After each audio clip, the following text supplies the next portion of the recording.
Buenos días, estimados oyentes de Radio Serio. En esta oportunidad, el grupo número 2 del curso de Cátedra Vallejo de la prestigiosa Universidad César Vallejo, integrado por Chero Honores Babi Mabel, Guinness Atoche Darwin Osvaldo, Gutiérrez Sánchez Melan, Manrique Alor Marianet, Montenegro Herrera Domingo Aníbal, Navarro Garrido Adriana Jimena y Salazar Cajusol Juan Carlos, asesoradas por la profesora Lola Margot Pomatello, tienen el agrado de presentarles a ustedes un emprendimiento cultural. Y en esta oportunidad les vamos a presentar una pequeña radionovela de los hermanos Colachos. Todos a lo largo de nuestra educación conocimos al más grande poeta y exponente de letras, el escritor peruano César Vallejo, considerado como uno de los mayores innovadores de la poesía universal. Si tienes alguna duda con respecto a la obra Hermanos Colachos, préstale mucha atención al presente radionovela que te ayudará a despejar tus dudas. César Abraham Vallejo nació el 16 de marzo de 1892 en el pueblo de Santiago de Chuco. Su familia era mestiza, indígena y española. Su entorno se manejó entre costumbres muy aguerridas y el trabajo honrado era el ejemplo de día a día. Sus padres fueron Francisco de Paula Vallejo Benítez, figura indispensable en su crianza, María de los Santos Mendoza, su madre, quien procuró encaminarlo por la fe católica. El escritor tuvo 10 hermanos. Él era el menor de su familia, lo cual deseaban que se convirtiera en cura. Estudió la primaria en su tierra natal, en el Centro Escolar 271, y su educación secundaria en Huamachuco. Hacia fines de 1908 ingresó a la Universidad de la Libertad en Trujillo en 1913.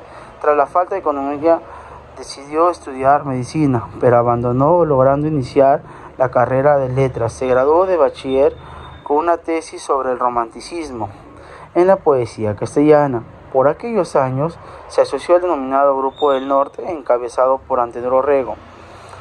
Para el año 1919, César Vallejo publica su primera obra, convenio de poemas titulado Los Heraldos Negros, los cuales estaban caracterizados por un destacado valor lírico.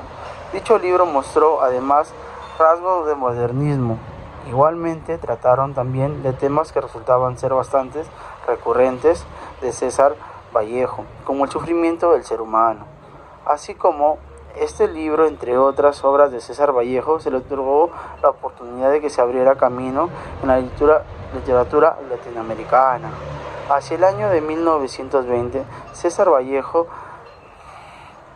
tras dejar una significativa huella en la escena literaria de la ciudad de Lima, decidió regresar a su ciudad natal.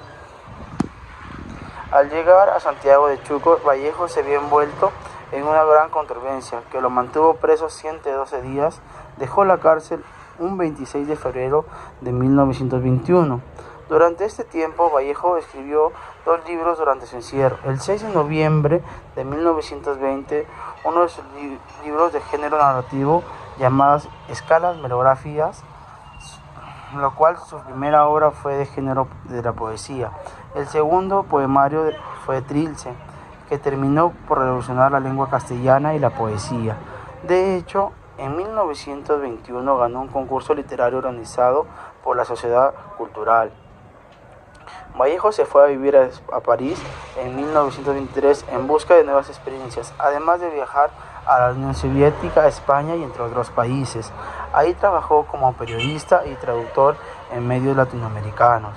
Conoció a su compañera de vida, Georgette Philippat. En este periodo por Europa escribió Poemas Humanos, un magno poemario en que Vallejo canta al pueblo en lucha, a las idas recorridas por la contienda y en la que le da salida a su amor por España y a su esperanza al absurdo de la guerra y la deshumanización del mundo moderno.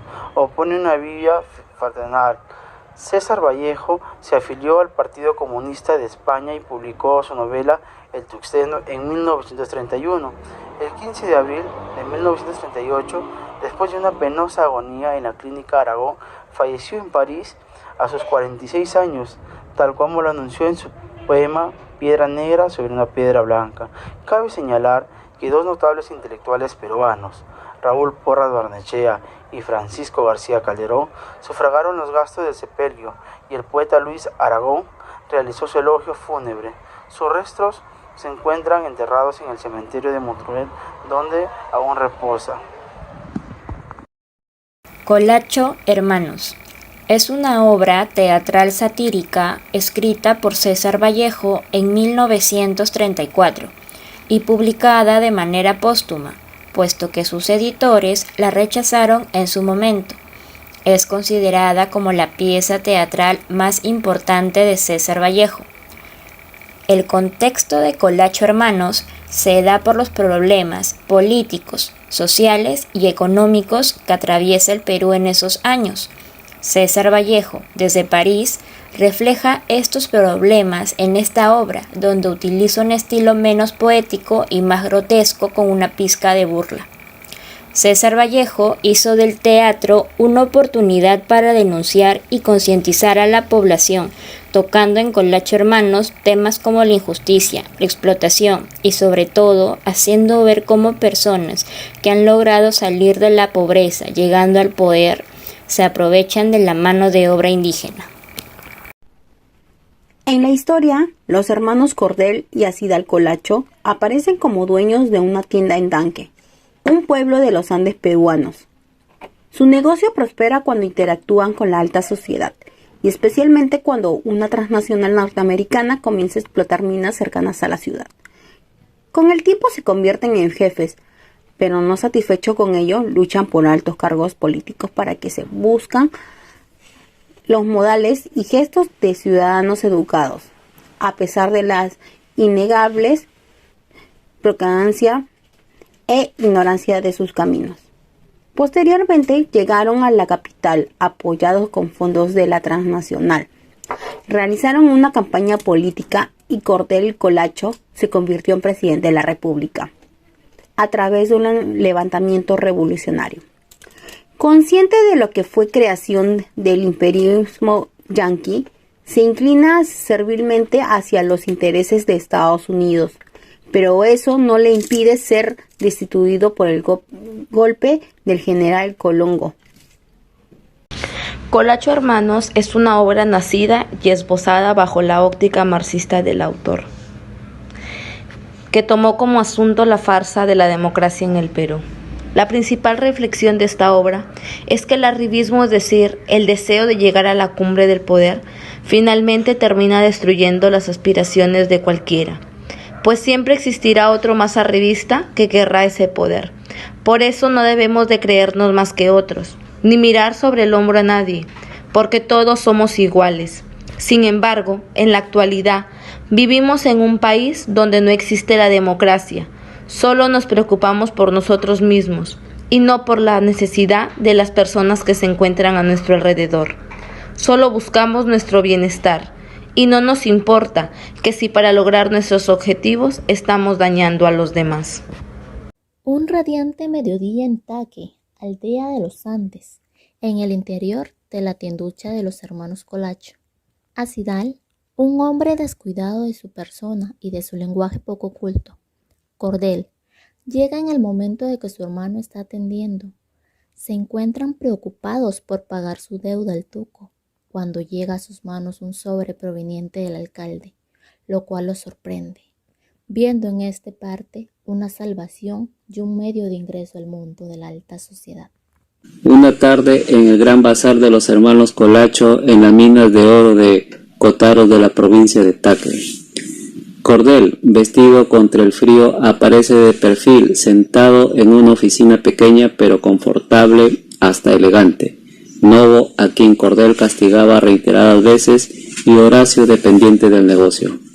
Luego entra a la escena Mr. Kennedy, quien exige peones para los socavones a causa de la huida y muerte de Soras, con lo cual se reitera. Seguidamente ingresa el comisario, quien observa y goza de una estafa.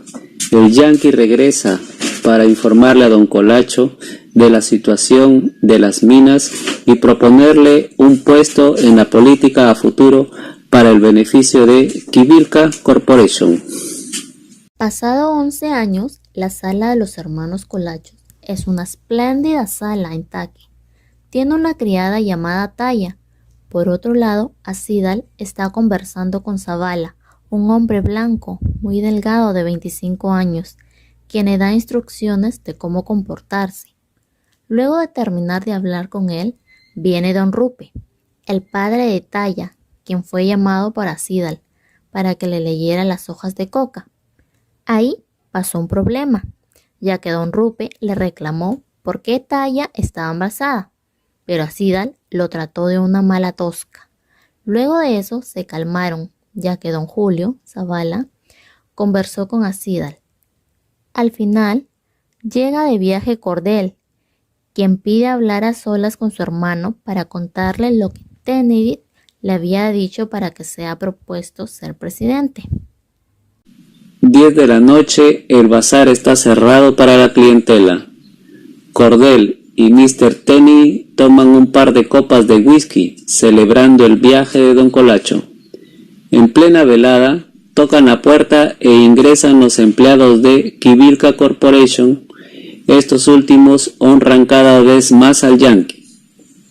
Más tarde deciden jugarse a la rosada, siendo el ganador el gerente, mandándola a llamar para divertirse con ella sexualmente. Ya por la mañana, Mr. Tenney despide a Cordell, indicándole las pautas a seguir al llegar a su destino. Ya en la capital, en la casa política de Cordell, este dialoga con Acidal a la par que recibe instrucciones de Zavala hasta el ingreso de Trozo y de Pachaca, a quien convencen de eliminar al coronel Tequilla, para luego ser cuestionado por Trozo, quien se muestra en desacuerdo por la poca información que le dan, razón por la que es encerrado en el sótano.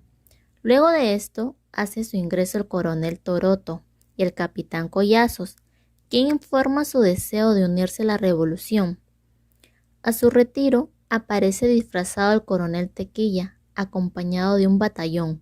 Se muestra con anhelo de estar al servicio de la causa revolucionaria.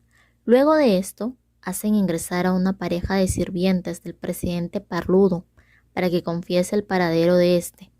Seguidamente, ingresa un grupo de personas de altos y bajos rasgos para definir los cargos políticos que ocupan cuando se llega al poder. A causa de esto, se genera una discusión entre el coronel Bando y el doctor Segarra por el cargo del doctor del Surco, quien cuestiona los ideales revolucionarios. Sexto cuadro. Aquí se presenta a un Cordell ya presidente, con la presencia de un secretario, Roque, y de un edecán.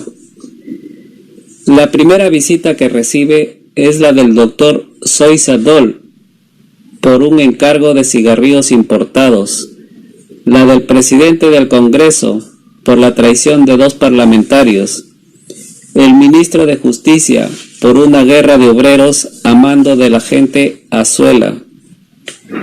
Al recibir la visita de su hermano, ministro de Fomento, decide Cordell hacerle sentar en la presidencia y cederle al general Chotango el cargo mientras él hace un necesitado viaje a Nueva York. Después, el ya actualmente presidente recibe un anuncio del monseñor de la localidad de Mate.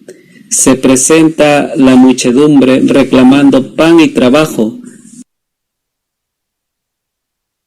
mandando al prefecto enviar armamentos para contrarrestarlo. El encuentro del general Natón, expresidente, y su planeación contra el gobierno. La retención de los Colacho y colocación del general Colongo como presidente y como secretario. La conclusión es que seguimos en la misma situación, ya que se asemeja a la realidad que sin importar nada, los políticos compran a personas para poder llegar al poder, logrando enriquecerse y favorecerse a los miembros de partido o organizaciones, lo cual conlleva el crecimiento de una empresa no siempre de la forma correcta. Asimismo, esto afecta directamente a todas las personas, ya que no trabajan a favor del pueblo, sino de ellos.